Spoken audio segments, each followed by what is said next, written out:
It's Wednesday at 8 p.m. Eastern Standard Time, which is not going to be for very long. Next month, we're going to go back to daylight savings if someone doesn't save us. 5 p.m. on the West Coast, and we are live. Welcome, adventurers. I'm your guide, Sean McZoo, and this is the Reptile Show Reporter. As usual, Bill Strand, the headmaster of the Chameleon Academy, is here. Most of him, he's a little under the weather or what have you. Tonight, we're discussing James, the Fog Father Cross trip to Madagascar. Oh, my goodness. Yep, but we got to have that video first, so let's dance. All right, ready?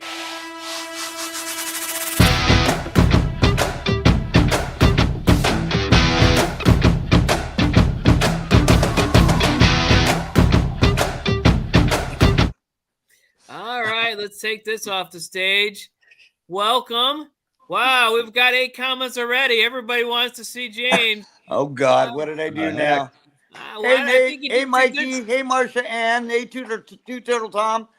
All right, so I'm going to go through everybody here real quick, James. All right, you go. Then we'll stop and we'll talk. All right, so what do we got? Marsha Ann, there we go. Yay. Let's see.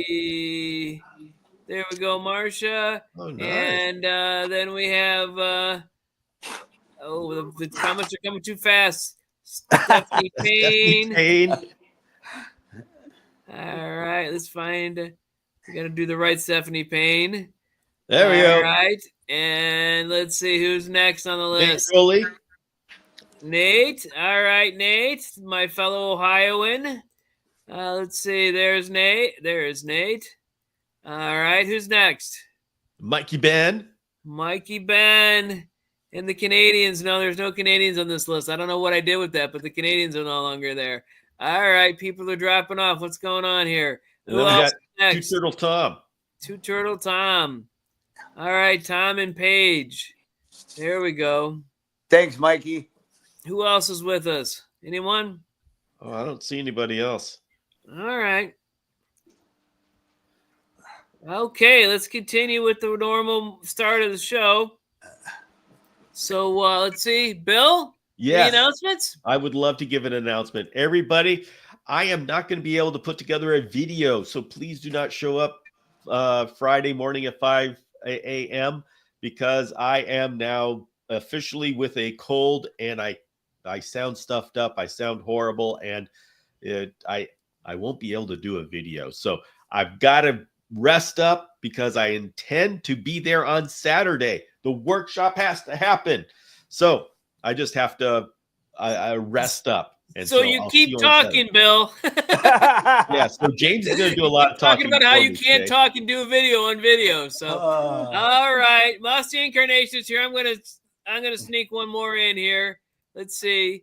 I lost it. Okay, there we go. There we go. All right, what else we got happening here? Two Turtle.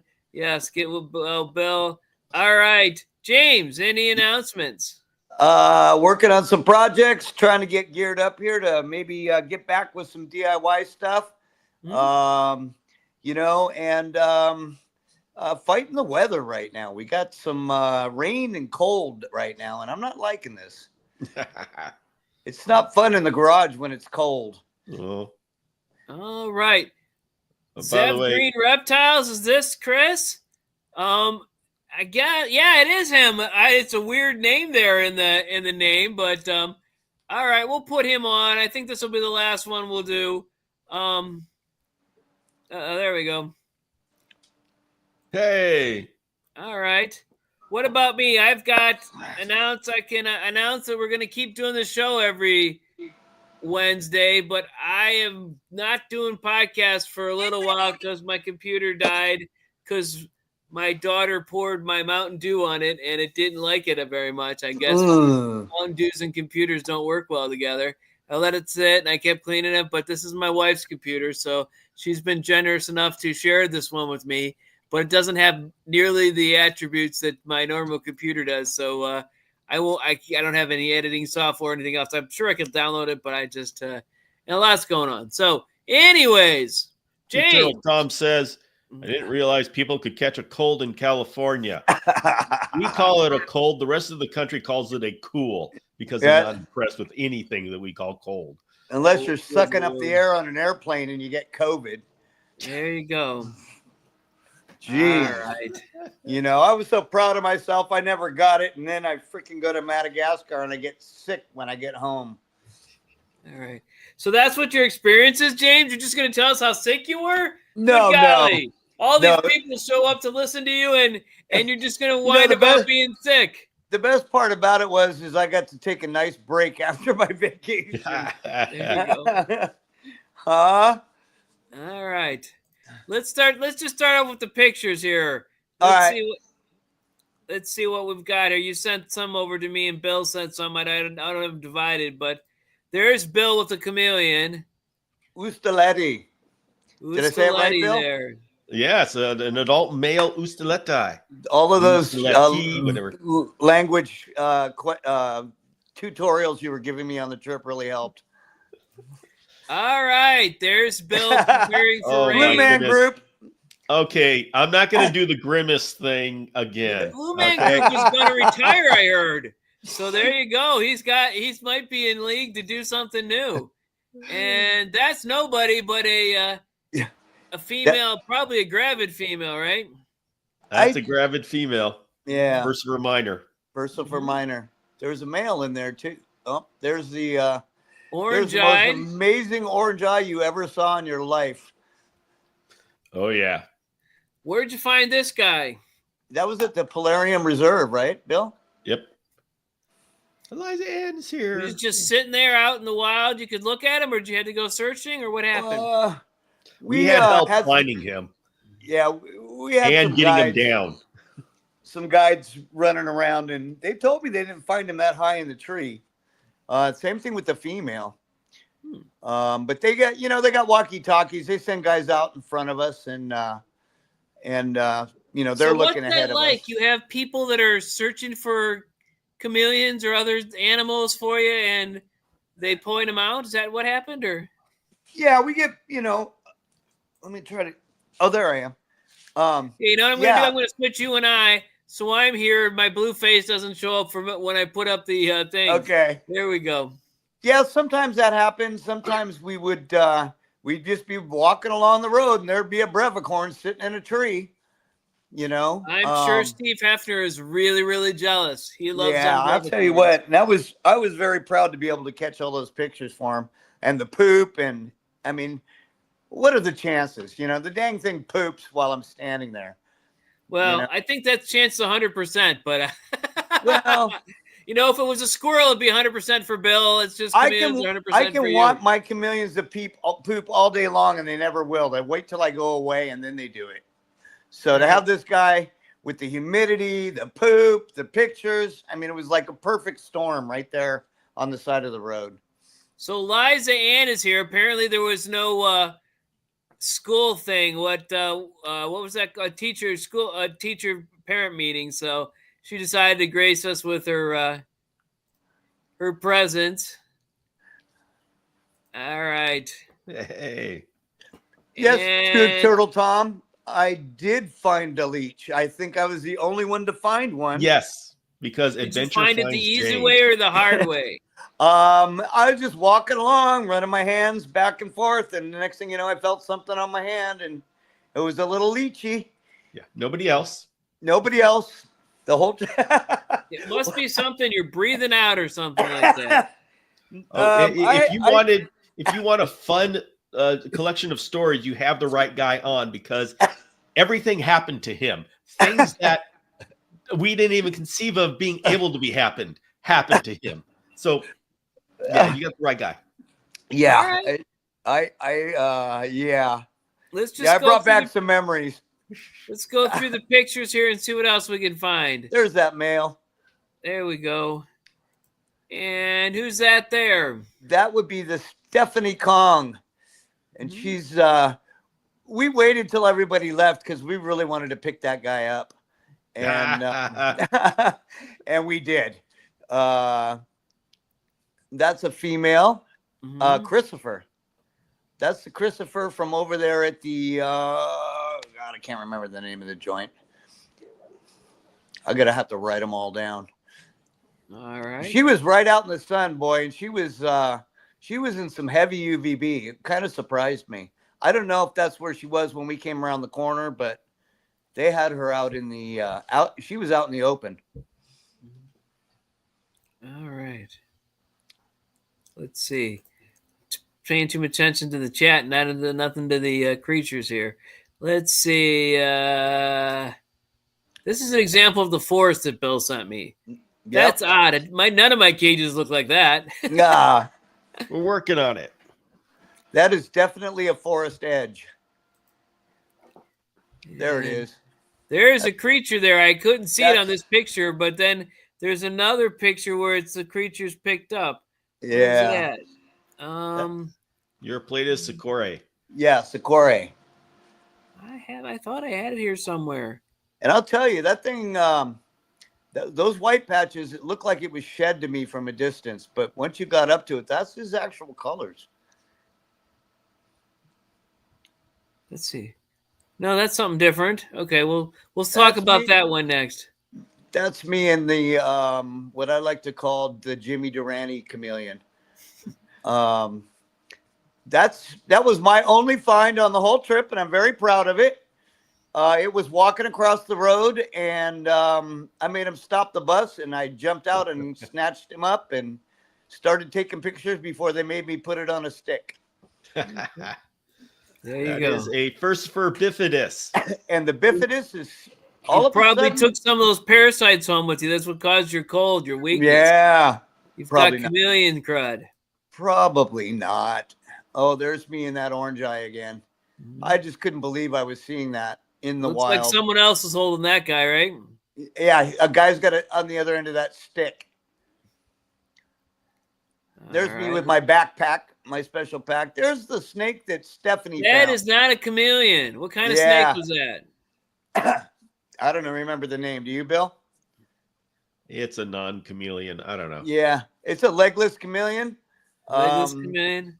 We'll call it the paludarium snake.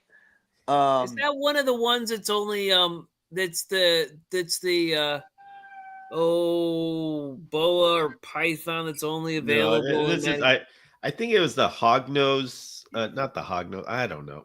I am sorry, I don't know my snakes. Yeah, I definitely know that's not a hognose. So there we go. What I remember about that snake is Stephanie took off running, came back a few minutes later, and she had that thing in her hand. Oh yeah, I was walking with her, and it was nighttime, and she just disappeared into the night, out of the light, and came back with the snake. There you go. Must be a nocturnal snake. There you go. Okay, there we go. What is this? Another illegal chameleon grab. That's the yep. I'm holding him. That's that brevicorn that pooped for me. All right, so you got brevicorn poop on you. Yeah, Hope you got a good pooped, washing. It pooped off the branch. It was perfect. It landed. I got a complete visual. Took pictures of it. Everyone thought I was nuts. Well, that's not why they think you're nuts, though. Okay, they thought I was nuts pretty much the whole trip, though. Yeah. Okay. Let's see what else we got here. Oh, and that was a beautiful lady. I think she was an orange eye. And that was in, yep, that was in another one of those reserves. Yeah, it's the Palmarium. Here's a night shot. Okay, those guys were really. So we pull up to this family's house, and that's not really a house, but we pulled up to this tiki huts, and a whole group of people get out of this tiki hut, and we all start walking around in the bushes, and just after dark. And they actually, what they do is they kept those chameleons that are protecting them in their area. And then that way, when guides come through, that they can go hunt them out of the trees and bring them down and let you take a look at them. That was pretty awesome. All right, we got a question from the crowd. Were you able to keep the group occupied waiting for James to arrive? Felt bad when I saw the first group photo and James was missing. Yes, it was sad. James missed a flight for blaming Post Malone. Yes. And, Dang Post Malone. Yes.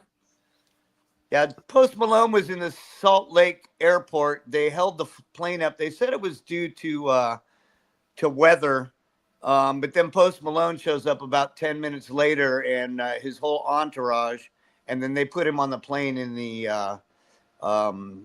upper. So it was whether or not Post Malone could get onto the plane, right? Yeah, That's it was. They told us weather, but this guy was. They were waiting for him to arrive at the airport so he could get on the plane. Wow. So when I hit, Nate's telling us maybe a Boolean's python, and then he says question mark. So I don't know. Then we hit Paris, and they dropped us off on the far end on the tarmac. So we had to wait for a bus to come get us. At this moment, I'm talking to Bill via text, and Bill's telling me where everybody's at and how to get there. And by the time I hit the airport, it was a zoo in there. They were doing construction. I kind of had an idea what he was talking about. Directions were terrible. Ended up making it to the actual terminal to get on the plane, but my boarding pass hadn't downloaded to my phone yet. So they wouldn't let me get on the plane. They sent me back to Delta, and then Delta ended up, the plane ended up leaving. I missed it by about 5 minutes. Wow. So I ended up having to spend the night in Paris. He came back. Yes, it wasn't somewhere terrible, but Well, I'll tell you, I don't like Paris. There you go. Huh? All right. Who's this creature you found? Oh, that's my buddy Bill. We were having the best time. Yeah, we were having a good time. All right, let's see. Who is this? That's my family. Yeah, that's his new wife, and we don't know how many kids came with that wife, but yeah. Sandy's the lady in the black outfit off to your left that I'm looking up at, and she's telling me about how much child support I owe. There you go. All right, if that's easy, I'm going to have someone call you about all kinds of sport. All right, let's go see what. And this is the close up, right? Yeah, I showed up with 7 pounds of licorice, and just like Bill was passing out dog treats, I was passing out candy to the kids.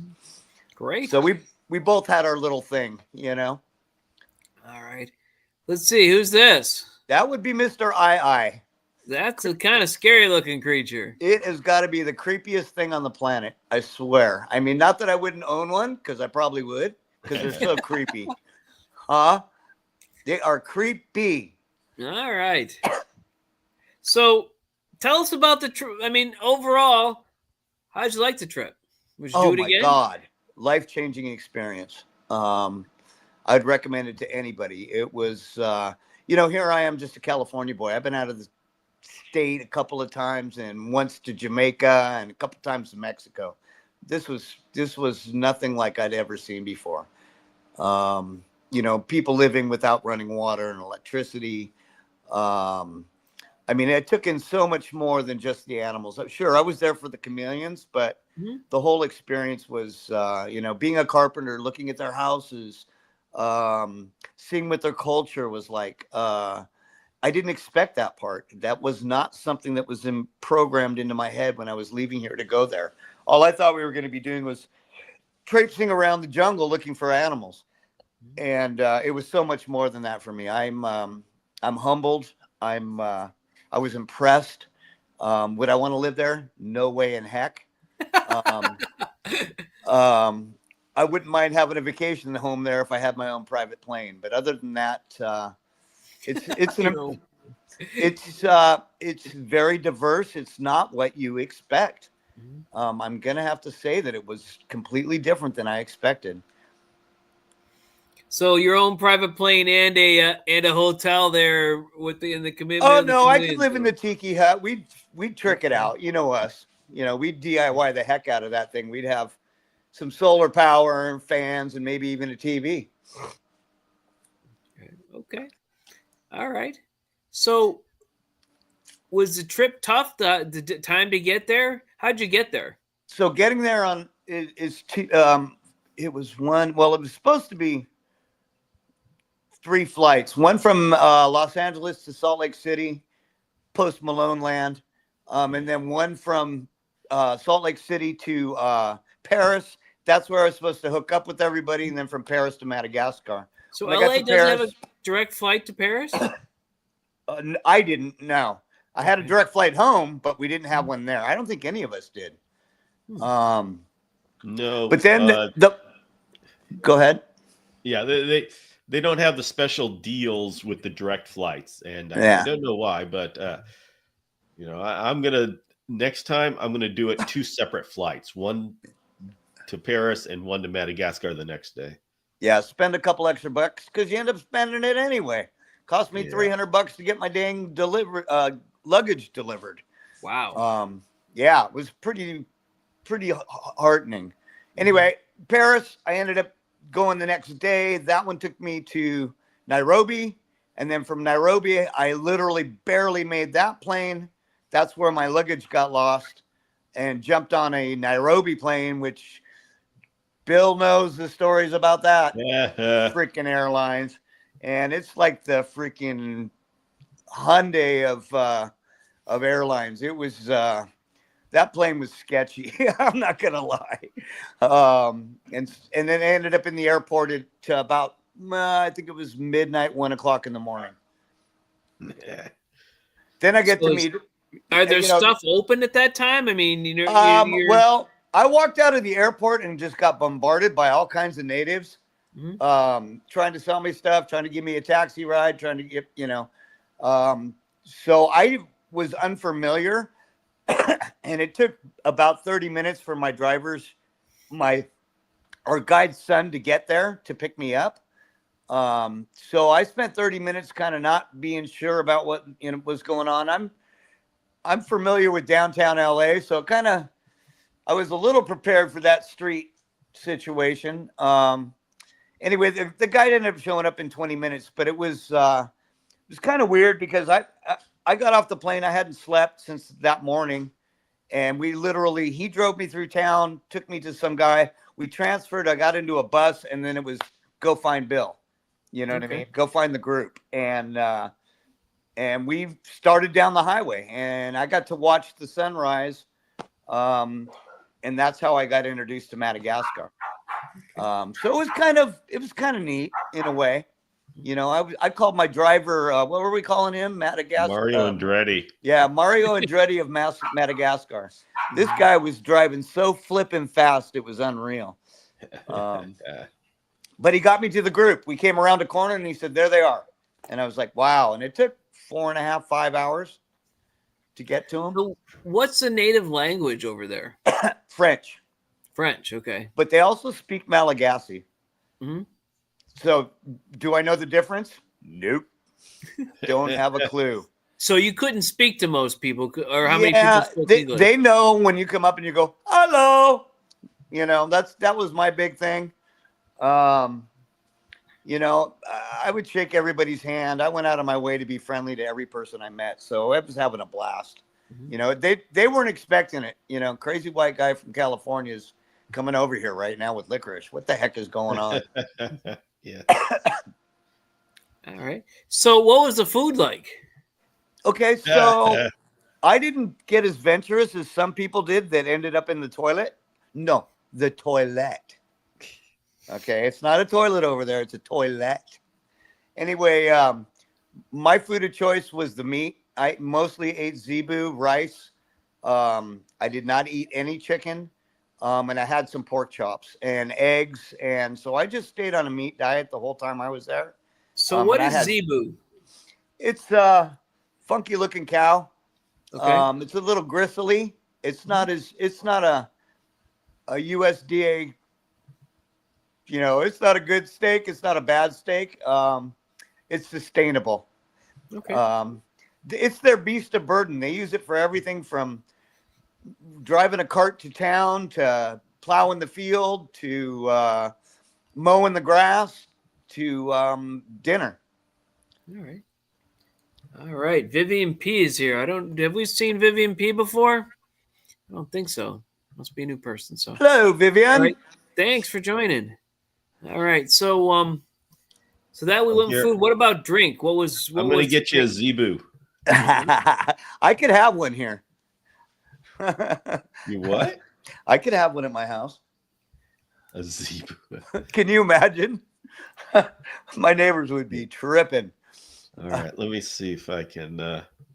Oh, you're going to bring up a picture of one. I'll bring up a picture of one so everybody knows what a zebu looks like. Although Sean has to approve of it. Oh. I'm sitting here napping, Bill.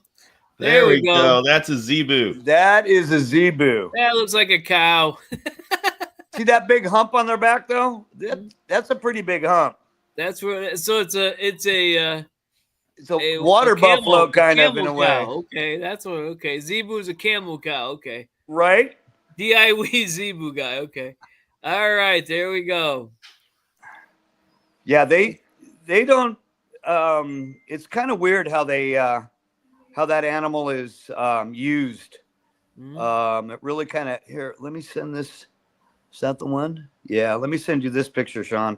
Coming at you via text. All right. I don't even know if I'm going to get the text. Let's see. Oh, you'll get it. I'll get it, but I just sent it.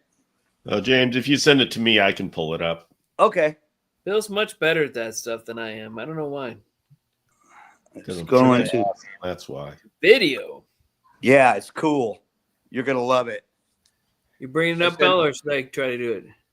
No, I sent it. I'm waiting for it to come in for me. Okay. There we go. This is before I got caught up with the group, and I was like, "What the heck?" All right, let me see. DIY Zebu Guy is the next great YouTube channel. It's a combination of This Old House and The Frugal Gourmet. Right, good one, Tom. Hi, Stephanie. All right. Let's see. Did you send something, Bill? No, not yet. Did you get I'm working on it here.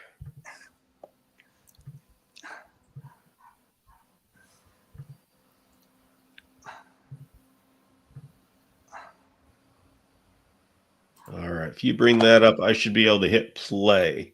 All right.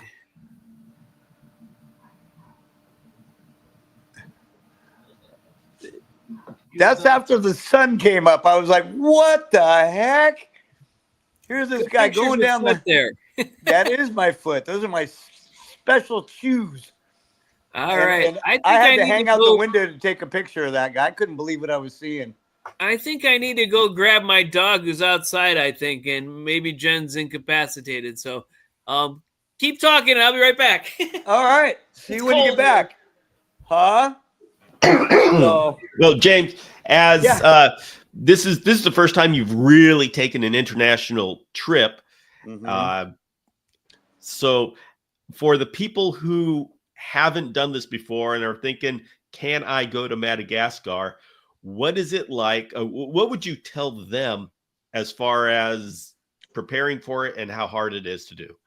Well, I would definitely say try to go with a partner because it makes you more sane.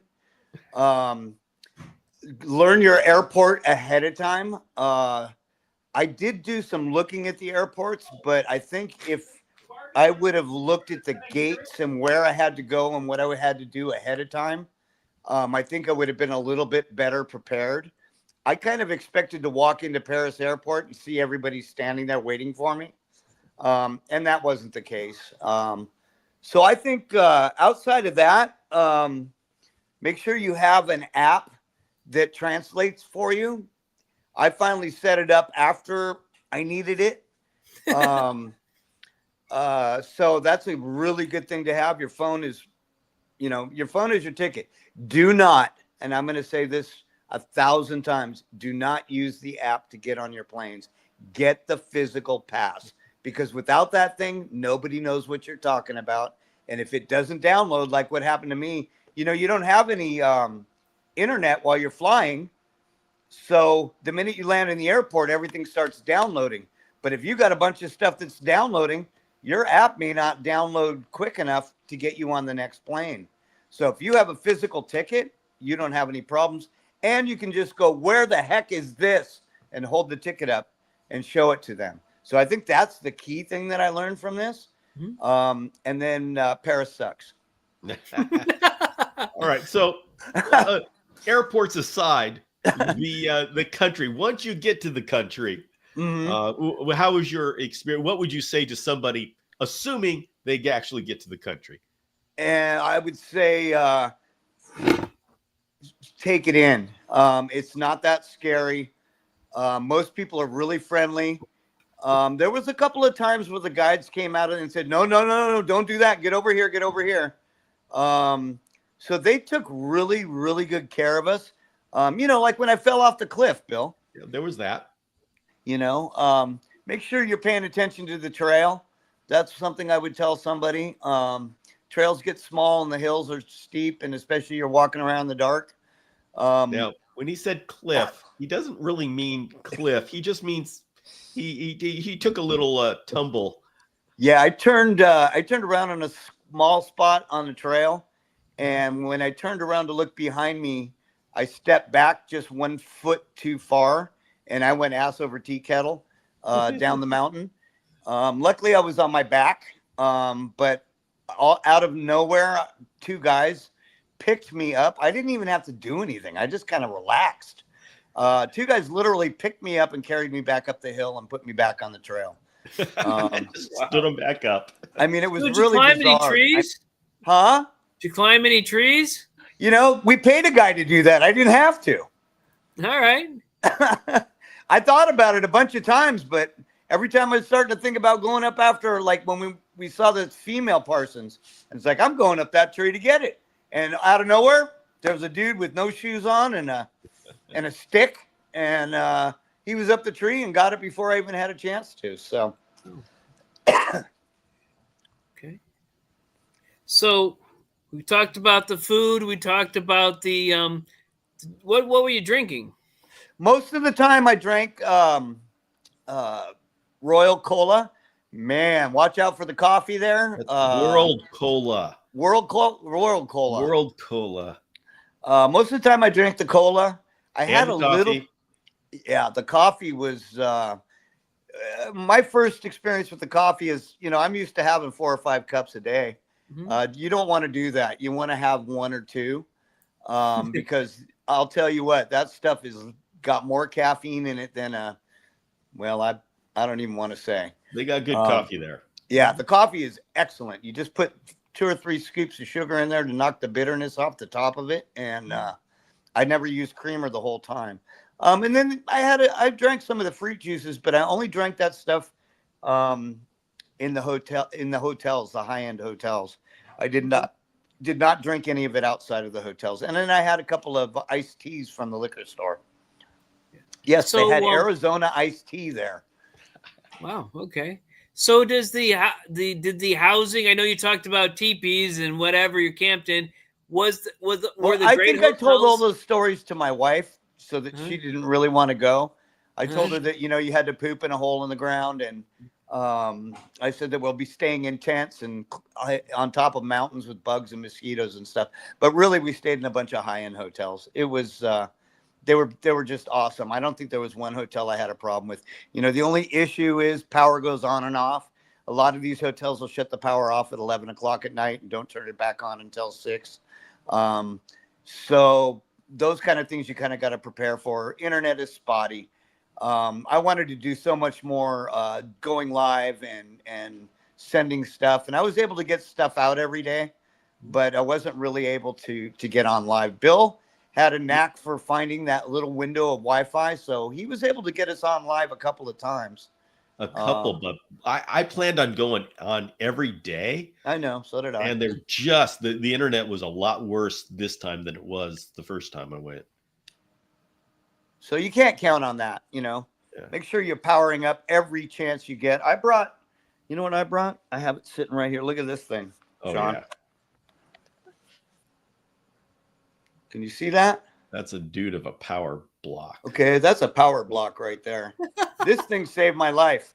I could charge my phone 6 times with this and my iPad 3 times off of one charge of this. Wow. So every chance I got, I really made sure this was plugged in. And then I just had my cord hanging out of my So backpack. you had to carry that with you everywhere? I did. Wow. I did. And I'll say, we were constantly, the electricity was constantly going out, coming back. I didn't have that the first time I went. So this time it was different. Now at Palmarium, the last place we stayed, they always shut it off at 11 o'clock and turn it back on. And that's just what they do. But all of these outages that we had, that was new this time for me. No, I did not. When I got back, other than all the fires that were going on in LA and having to drive way around them, by the time I was supposed to stay at my friend's house overnight, and she ended up taking in a bunch of people because they got evacuated. And so it was so noisy and loud, and it was a party over there, and I was like, I'm not into this. So about 2 o'clock in the morning, I got up and drove home. And I literally, Tom, didn't get off the couch for 4 days. I slept for 2.5 days, and I woke up for 1 hour on that Saturday to try and do Bill's show. And I don't even know how that turned out. I was pretty wiped out. And then somewhere between point A and point B, I ended up with COVID. So. Yeah, well, I had a real hard time getting back into the groove of things. Yeah, that jet lag was pretty brutal. It wasn't hard when we got there, but I know the whole trip I lived on that caffeine kept me going. I mean, since it's a pet friendly show, I got to go out and get the other dog because he wasn't ready to come in. So it's really cold out here. It's freezing rain, and he stayed out. I don't know why. It was nowhere I could see him, but I'll be back. All right. Well, Nate asked, are they gentle with the chameleons getting down from trees? And not always. Just depend on the guy. Yeah. We cringed a little bit and made mention that we are chameleon lovers. You treat those things with respect. It was kind of weird too, because they never really wanted you to actually physically touch them. They always wanted them on a stick. So if you picked one up or whatever, within 2 seconds, you had a guide shoving a stick in your face to put the thing on. So, I like to feel that animal grabbing my hand. It gives me an idea of what kind of strength they have. So I did a lot of cheating when nobody was paying attention. I fell. I really fell. Yeah. All right. Liza Ann saying, what is going on with the fires? Everyone in our community in California. Okay. Well, this is what happens in California. We have that incredibly dry thing where everything burns, and then the rains come, puts out the fire, and then everything that is now not held down by all the roots of the trees washes down the mountain. Yeah. So we're in the rain part right now. I just did something like James. I managed to trip over the gate onto the other room and fall flat on my face, hurt my arm, and hit the turtle tank, spilling some of the water on myself. It's a 50-gallon tank, and luckily I didn't break it. But wow, I went down hard and on my chest. So, yipes. And I was practicing all that balance stuff I do my balance exercises every night, and this was not good. Holy mackerel. I'm just okay. I will definitely, Eliza or Mikey Ben, I will definitely be bringing the licorice again. That 7-pound tub from Costco made the whole trip. I actually came home with just a couple of pieces. So that will definitely go with me again. I will not be taking half. I brought, how do I know? I brought a change of clothes for every day. You don't need that, folks. So. Yeah, all right, I'm going to take a look in the mirror and just once we get off the air and see what's going on there. And no, I'm not at all, but I'm not, I'm good. Yeah, I'm just going to keep going. James going back in 2026, he'll bring stuff for the kids and I'll bring stuff for the dogs, and we're going to do that again. Yeah, there's no way around that. We were a heck of a team, took care of all of the peoples and their puppies. That's right. Wow, my shoulder's gonna hurt tomorrow. Wow, I didn't even I've been like going over this gate. It's like a little gate that we keep the puppies out. It's like 2 feet, a foot, maybe 2.5 feet, and I have to, I'm not that tall. I got to just get over, hurdle it one leg, not hurdle it, but do one leg at a time. And apparently I just got my back foot caught on it and I went down, man. Wow.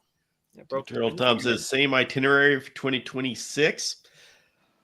The chances are good. I am getting alternative itineraries to consider, but the problem is when you go to other places, you're getting spread out. So it's better to take like 3 weeks, 3 to 4 weeks to do those other places, just because things are so spread out. You spend so much time traveling. We in this itinerary, we do spend time traveling because we got to go from place to place, but we see things in between. Yeah. When you start going up to northern Madagascar, there's a lot of driving, and so I'm evaluating new itineraries, but probably will stick with this one. And me personally, I like that because I get to see the same places and in different ways. And it was so cool to be able to see Ranamafana in a wet season and a totally dry. It's not the dry season, but it was a very dry spell. Thank you, Liza. I needed a laugh after that. Yeah. You actually have to poop in the trees, Eliza Ann. They don't let you poop inside. You have to, and no, they have toilets everywhere. And the weird part is, you put your teepee in a trash can next to where you're taking your business, and they got this little hose next to the toilet to wash your bum with. So in some of them, I tried it once. I got water all over the bathroom, so I opted out of that. I was glad that there was nobody watching me, because there's nothing worse than getting toilet water spray in your face while you're trying to take a poop. Isaiah says, why don't they let you poop inside? Well, they didn't let James poop inside. It was the hose thing. James was too busy being with all those monkeys to they didn't let him inside. Look, I attracted a lot of danger while I was there. I had lemurs attacking me in the morning and falling off mountains, and locals and children, but I'll tell you what, it was I'm not gonna lie, it was the adventure of a lifetime. I mean, it was it was really freaking amazing. Yeah. Bidet life, I guess. I don't know if that was a bidet, if it was a hose next to the Yeah, I'm gonna have to do a little practice with the bidet thing. It was not written in the itinerary, Bill. Right. Coming home, I think the one thing I did while I was, recuperating there is I spent, and I should have did it before I left, and I recommend that to everybody, is spend a couple of days and watch a bunch of videos on Madagascar. Don't just watch the chameleon ones. There's some really awesome ones there on YouTube that go over the history and the natives and how the culture is. And, I got a lot of information out of that, and not being prepared for when I got there, there's a lot less questions I would ask. There's rice fields everywhere. And now I'm interested in how they process rice. I see a whole family out there in the middle of nowhere, and I mean the middle of freaking nowhere, in a mud hut, working a rice field. And they go to town, once a month, and turn in their bounty and collect their cash and get some food. But 90% of those people live off the land out there. There ain't grocery stores, and there's not, you're hacking up your cow when you're getting too hungry, or things of that stuff. Yeah, the insects, Mikey. That was another cool thing, is I was anytime an insect, everybody would scream insect. So I got the opportunity to see a lot of crazy bugs, and one of them I called a tick, and boy, did I get my butt reamed on the enthusiasts by the resident professionals. But I think the whole experience makes me want to learn more. There's so much to learn, and I'm thankful for people like Bill and Sean who do the heavy lifting when it comes to the species and and that kind of stuff, which gives me the opportunity to do the stuff they don't get into, like the humidity and they do too, but the other stuff, the other avenues that in the Madagascar life. I would recommend this trip to everybody that loves chameleons. It's worth every penny. It's actually, if you really look at it for what you get and what you're doing, it's the cheapest thing. It's cheaper than going to freaking Disneyland. Wow. All right. Now that we've hit 45 minutes and I'm still smarting from dropping on my face for tripping over the just to get the dog who was actually waiting for me at the door this time. The last time I let the girl in, but the male likes to sit out there in the cold. It's like 30 degrees out there and it's raining. And so I was just like, but Jen was on her way to get him anyway. So it wasn't even important, but she heard me crash. So there we go. I'll stop talking about it. I'll hopefully I won't be too sore tomorrow. Thank you very much. I did not see one chameleon eat the whole time I was there. Wow. I did see quite a bit of insect activity, but it's not like you expected. I kind of expected to walk around the corner. Oh, there's another chameleon. Oh, there's another one. Oh, look, that one's eating. Oh, that one's making babies. And it really wasn't like that. It was few and far between. We did get to see a lot of insects, but I never got the opportunity. I was afraid of offending some of the guides, so I didn't do the things I probably would have done. Like snatch a bug and try to feed it to someone.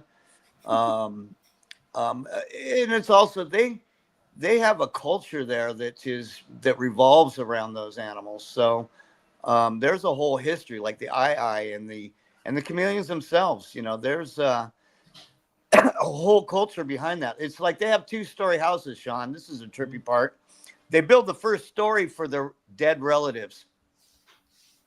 So all the houses are 2-story. Well, not all of them. The cheaper people can't afford to do that. But they actually have a first story in their homes that is used for their ancestors, their dead ancestors. Nobody's allowed to be in there. They live on the second story. So things like that. It still goes back in voodoo and there's all of that stuff there that you had no idea, that was part of it. So the animals have spiritual meaning too. And I think that's the part of it that you kind of got to learn about, I guess, from the people, because, touching an animal the wrong way or doing something like that will definitely get someone upset. I saw a few dirty looks every once in a while. I'm not going to go into that, but. All right. Well, thanks for joining us again, James. I really do appreciate it. Thanks for inviting me, Sean. To get you out of here, but I'm trying to get myself out of here to recover from this. Yeah, fall. Go soak in the tub, buddy. Thank you guys for coming. Thank you for letting me spout off. I hope I saved your voice, Bill. Hey, yes, thank you very much. Fun, and we're gonna have to talk to you again, and maybe we'll learn more. Maybe when next time you do the trip, we'll talk to you afterwards. But we're surely gonna talk to you again. Thanks, Bill, for being here and being, the person to cover when I went out twice and fell, and I barely got back. But okay. All right. Thanks, everybody. Have a good night. Bye, everybody. Love you all.